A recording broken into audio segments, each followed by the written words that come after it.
अस्सलाम वालेकुम। अबरार रशीद आपकी खिदमत में एक मरतबा फिर हाजिर है।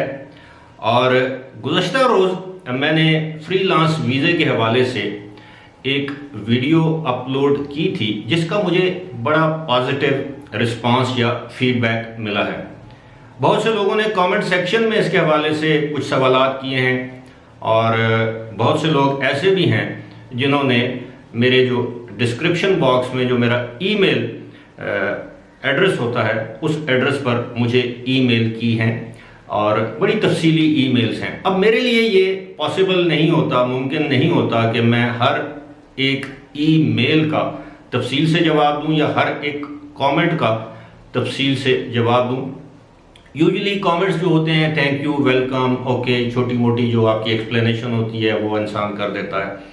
It's kind of a chit chat और एक रिकग्निशन होती है, आपके फॉलोअर्स के साथ एक इंटरेक्शन होता है। आप तफसीलन गुफ्तगू उसमें नहीं कर सकते, ना ही ये मुमकिन है कि हर एक कमेंट पर आप तफसीलन जवाब दे सकें। लिहाजा मैंने मुनासिब समझा कि मैं सम अप करूं उन सवालात को जो फ्रीलांस वीज़े के हवाले से पाकिस्तान से और यूएई के मुख्तलिफ इलाकों से, बल्कि यहाँ तक कि टर्की से, और एक साहब हैं शायद उनका ताल्लुक ब्राज़ील से है शायद वो पाकिस्तानी लेकिन वो ब्राज़ील से उनका ताल्लुक है। इसी तरह ब्राज़ील से ताल्लुक नहीं है, हम सॉरी, उनका ब्राज़ीलियन पासपोर्ट है। एक साहब ने पुर्तगाल से ईमेल किया। मैं वो दुनिया के मुख्तलिफ ममालिक से, आप यूँ समझ लीजिए कि मुझे लोगों ने रब्ता किया। Basically they are majority of them are Pakistani. ज़ाहिर है मेरी वीडियो जो होती है वो उर्दू में होती है, तो वही होंगे जो उर्दू या हिंदी समझ सकते हैं। लिहाजा मैं उनके तमाम सवालात को सम अप करके मेरी कोशिश होगी कि मैं आज की वीडियो में एक्सप्लेन कर सकूं हत्तल वसा according to the best of my knowledge कि मैं आप ये वीज़ा है क्या और आप क्यों इसके अहल हैं और कैसे अप्लाई कर सकते हैं। सबसे पहले तो मैंने गुज़श्ता रोज़ की वीडियो में बताया था कि ये फ्रीलांस वीज़ा एक नई वीज़े की किस्म है जो यूएई की मुख्तलिफ रियासतों ने अब जारी करने शुरू कर दिए हैं। इस वक्त मैं बात करूँगा सिर्फ और सिर्फ दुबई के फ्रीलांस वीज़े के ऊपर। अब पहले इसकी 3 कैटेगरीज थी, यानी एजुकेशन, मीडिया और ये जो टेक्निकल जो फील्ड्स हैं उसके लिए ये वीज़ा आप हासिल कर सकते थे। अब इसमें मुतअद्दिद ऐसी दीगर फील्ड्स शामिल हो चुकी हैं, वो आप किसी भी गूगल करके वेबसाइट पे जाकर आप देख सकते हैं। अब असल बात क्या है? असल बात ये है कि आप क्या, बहुत से सवालात ऐसे हैं कि क्या आप ये वीज़ा यूएई से बाहर भी हासिल कर सकते हैं। पहले तो मैं आपको ये बता दूं कि अगर आप यूएई के अंदर मौजूद हैं तो किसी स्पॉन्सर के वीज़े पर हैं तो उस स्पॉन्सर, उस कंपनी का एनओसी वीज़ा हासिल करने के लिए, वीज़ा के लिए अप्लाई करने के लिए आपके लिए एनओसी का देना लाजमी है। एक दफ़ा आपको वीज़ा मिल जाए उसके बाद जब इसकी रिन्यूअल होगी तो उसके लिए आपको उस स्पॉन्सर या कंपनी की एनओसी यानी नो ऑब्जेक्शन सर्टिफिकेट की ज़रूरत नहीं होगी। अब मैं आपको ये बता देता हूं कि आप अक्टूबर में जब इस वीज़े का ऐलान किया गया, अक्टूबर 2020 में, तो उस वक्त एक ये आपको सहूलत दी गई थी कि आप बेशक यूएई से बाहर हैं तो आप इस वीज़े के लिए अप्लाई कर सकते हैं। और अप्लाई करने का तरीका अभी मैं आपको बता दूंगा कि आप कैसे अप्लाई कर सकते हैं, उसके लिए क्या क्या चीज़ें ज़रूरी हैं, कितनी फ़ीस आपके लिए ज़रूरी है। लेकिन जब 18 नवंबर को गवर्नमेंट ऑफ यूएई ने एक खामोश वीज़ा बैन पाकिस्तानियों पर इम्पोज किया तो उसके बाद अब मैं हतमी तौर पर यानी 100% मैं ये वसूख से नहीं कह सकता कि आप अब भी इस वीज़े को यूएई से बाहर अप्लाई कर सकते हैं या नहीं।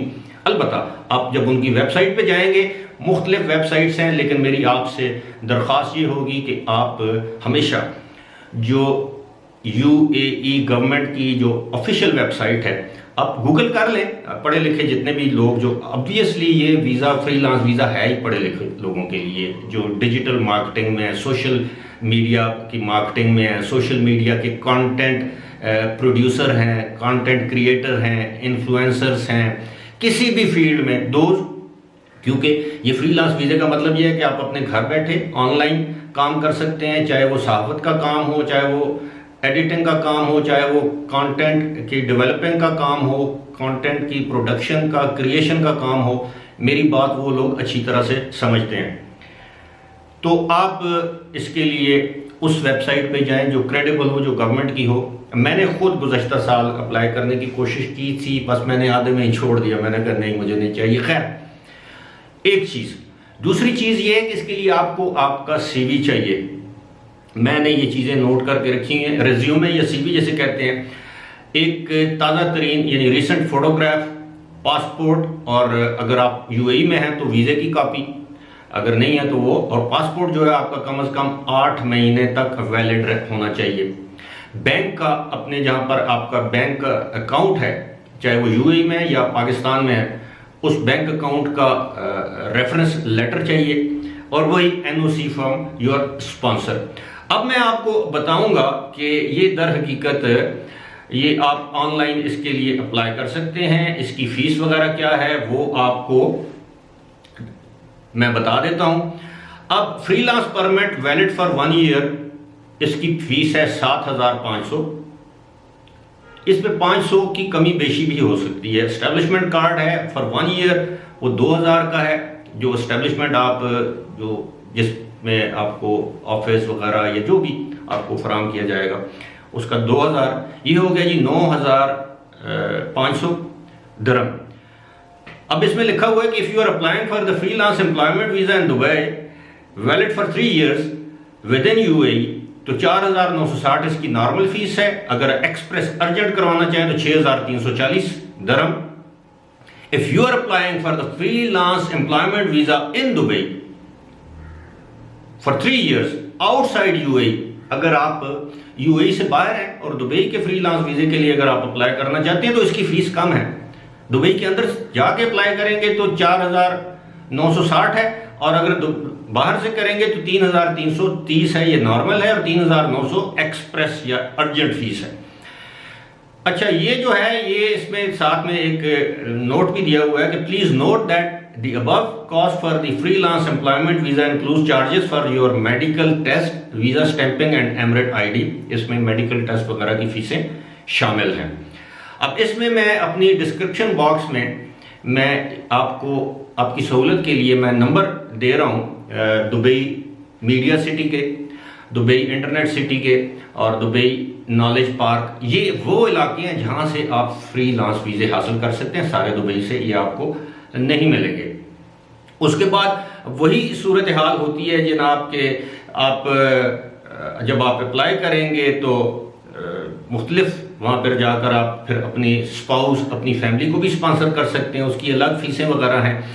अब इसमें यह है कि मैं आपको ये बता दूं कि जिस फील्ड में आप अप्लाई करेंगे उस फील्ड का आपके पास प्रॉपर एक्सपीरियंस होना ज़रूरी है। मिसाल के तौर पे मैं जर्नलिस्ट हूँ, मैं प्रिंट मीडिया का जर्नलिस्ट हूँ। मैं क्लेम करता हूँ मेरे 29 साल हो गए हैं इस प्रोफेशन में। मैं क्लेम करता हूँ कि मेरे इतने साल इलेक्ट्रॉनिक मीडिया में हो गए हैं, तो मुझे उसका सबूत देना होगा, अपना पोर्टफोलियो, जैसे सॉफ्ट कॉपी, हार्ड कॉपीज़, मेरा कोई पब्लिश काम है, ऑनलाइन है, ऑफलाइन है, उसकी मेरे पास सीडी है, जो भी है, मुझे उसका प्रूफ देना लाजमी होगा कि मेरे पास इसका तजुर्बा है। सबसे इम्पॉर्टेंट बात जो अभी मैं आपके साथ शेयर करने वाला हूँ वो ये है कि अगर आपको ये वीज़ा अब यूएई में मौजूद नहीं है, आप पाकिस्तान में, इंडिया में किसी भी जगह पर हैं और आप ये वीज़ा हासिल कर लेते हैं, तो ये इस तरह नहीं है कि आप जाएंगे।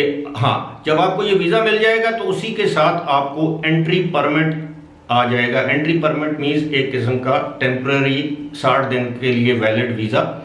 जब आप वहाँ पर जाएंगे तो उस वीज़े के बाद आप बाकी जो आपकी जो रिक्वायरमेंट्स हैं ना इस वीज़े के लिए, रेजिडेंस इस वीज़े की जो दीगर रिक्वायरमेंट्स हैं, इसको एमरेट्स आईडी बनाने के लिए आपको मेडिकल करवाना होगा, आपको बैंक अकाउंट खुलवाना पड़ेगा। इस सब के लिए आपको एक मखसूस टाइम दिया जाएगा। उस मखसूस टाइम में अब बैंक अकाउंट, ये सारे मामला पर एक अलग सी वीडियो बनाई जाएगी या बनाऊंगा, क्योंकि ये वीडियो तवील हो जाएगी।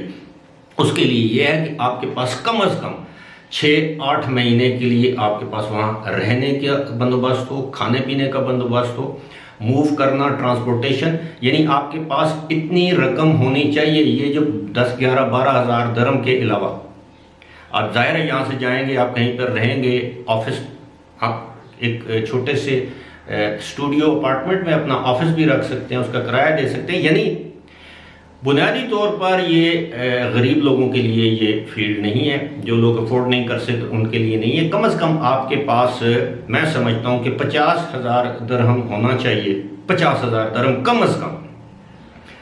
वहाँ जाके उसमें से 15,000 तो आप निकाल दें, बाकी आपका बच गया 35,000 दरहम। 35,000 दरहम में आप अगर साल का ये समझ लें, आप किसी अच्छे इलाके में, अच्छे मतलब बस ठीक है, गुजारा टाइप इलाके में आप 1800 का अपार्टमेंट ले लेते हैं, स्टूडियो अपार्टमेंट ले लेते हैं, खाना पीना ट्रैवलिंग ये वो खर्चा मिला के 1 साल का आपके पास ये इंतज़ाम बंदोबस्त होना चाहिए। उस 1 साल के दौरान आप अपनी नेटवर्किंग कर सकते हैं, आप अपना काम कर सकते हैं, आपको थोड़ी बहुत आमदन आना शुरू हो जाएगी।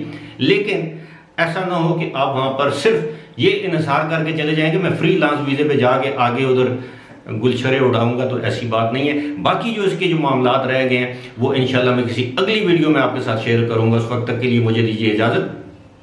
खुदा हाफिज़।